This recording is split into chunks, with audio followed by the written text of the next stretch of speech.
मुंबई महानगरपालिका आणि पुणे असेल ठाणे असेल या महापालिका लक्षात घेऊन राज ठाकरे यांच्या सोबत जायची तयारी करतात वाटतं? कोणाच्या सोबत जा, पूर आल्यानंतर पुराच्या पाण्याबरोबर सगळे वाहून जातात. भाजपचा पूर आलाय, त्यामुळे भाजपच्या पुरामध्ये हे टिकणार नाही आणि पूर हा जाचक नाहीये, लोकांना त्रास येईल नाही, तर उलट फायदाच होईल. असा म्हणजे सत्ता आमची दोन्हीकडे आहे. सर्वसामान्य लोकांसाठी केंद्र सरकार, राज्य सरकार अतिशय चांगलं काम करतंय, त्यामुळे हे टिकणे. काय सांगणार आम्ही हरलो म्हणून? मला उतरवण्यात आलं 2.5 वर्ष अपमान करून असं सांगणार का? उद्धव ठाकरे कुठल्या विषयावर बोलणार? 26 वर्षातला भ्रष्टाचार का कोरोना काळातल्या औषधाच्या भ्रष्टाचार? तुम्ही बाहेर पडाच. उद्धव ठाकरे एकत्र, अरे कोणी येऊ दे ना, आम्हाला मी काय बोलतो स्पेसिफिक ऐकून घ्या. मला स्पेसिफिक आता काय ताकद आहे ते तुम्ही सांगा. तुम्ही असा प्रश्न विचारू नका नुसते काय होईल, काय होणार, चमत्कार अशी काय जादू आहे का त्यांच्याकडे? एकत्र आलं म्हणे वीज चमकणार आणि झालं सगळं मतदान एकावर. अरे काय आहे त्यांच्याकडे? दोघांचा हिशोब करा ना. अरे मराठी माणसाचं कल्याण काय केलं? हीच शिवसेना झाली तेव्हा कशासाठी? ऐकून घ्या. मराठी माणसाच्या न्याय हक्कासाठी, नोकऱ्यांसाठी उद्धव ठाकरे मॅक्झिमम मराठी माणूस शिवसेनेच्या काळात मुंबईच्या बाहेर गेले. आज 20% पण नाही, 18% का 16% मराठी आहेत, जी 60% होती.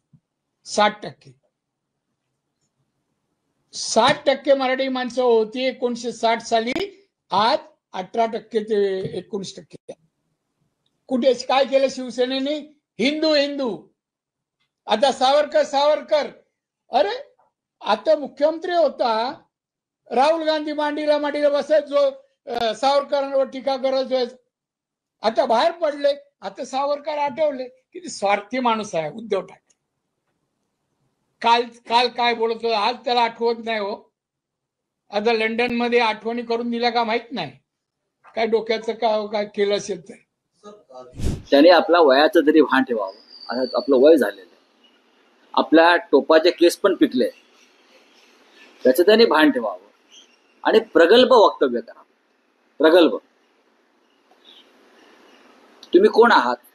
तुम्ही भारतीय जनता पक्षाचे आश्रित आहात, लक्षात घ्या. जर तुम्ही तुमचा स्वतःचा पक्ष काढून या दंडावरच्या बेंडकुळ्या दाखवल्या असत्या तर आम्ही तुम्हाला मानलं असतं. राज ठाकरे यांचा स्वतःचा पक्ष आणि एकनाथ शिंदेकडे चोरलेला पक्ष, आणि तुम्ही भाजपचे आश्रित आहात. माननीय उद्धव ठाकरे यांच्याकडे स्वतःचे 20 आमदार आणि 9 खासदार आहेत, आणि भाजपचे किती खासदार आहेत तो आकडा मोजा म्हणा. आकडा मोजा, फक्त पेट्रोल पंपाचे आकडे मोजू नका, स्वतःच्या हे सुद्धा आकडे मोजा. आणि जी लढाई झालीच नाही निवडणुकीत, त्यातला हा विजय.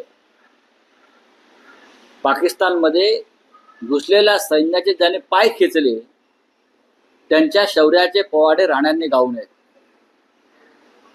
एवढंच मी त्यांना सांगतो.